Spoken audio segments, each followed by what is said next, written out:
Okay, so ready for another deep dive. Always. Today we're going to be looking at a story that, on the surface, at least, seems pretty simple. Okay. But you know how these things go. Right. I think we can unpack some pretty interesting stuff. Yeah. It's called Untitled Document.pdf. Kind of strange Yeah. title, right? That's, yeah. So it's a children's tale, and it was originally written in Urdu. Okay. And I know probably most of our listeners aren't fluent in Urdu. Understandable. But that's okay, because I think we can find some universal themes, ideas about love, truth, that kind of thing. Those things transcend language, don't they? Yeah, exactly. Stories have a way of doing that, right? Yeah. To connect us all. So at the beginning of the story, we meet these two friends, Chanda and Jamila. Okay. And they're playing in their village, just doing their thing. And suddenly, poof, this magical bird shows up, like out of nowhere. Wow. With these, like, shimmering golden feathers. Oh, that's an entrance. Right. It's like, talk about dramatic. Totally.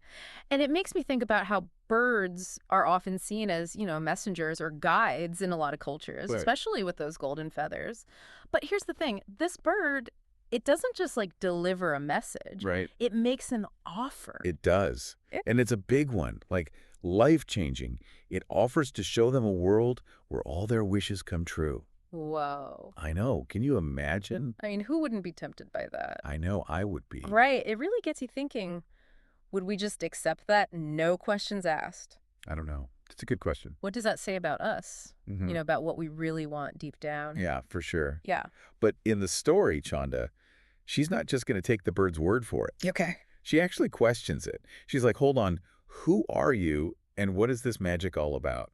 Brave. Right. Totally. I mean, this is a magical creature. Yeah. And she's not afraid to ask the tough questions. That's so important, even outside of children's stories, to question, to not just take things at face value, especially when things seem, too good to be true. Exactly. Yeah. So the bird answers Chanda. It says its magic is showing a world where love and truth prevail. Love and truth, huh?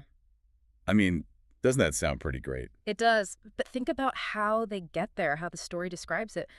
The bird takes Chanda and Jamila to this really beautiful place. Oh, yeah. By a lake, fragrant trees, flowers everywhere. The author really emphasizes how it looks, It's like we're experiencing it through their eyes. Yes. And that makes me think about the idea of illumination, which comes up later in the story. Yeah. Because it's like the bird's magic isn't about forcing these values on people.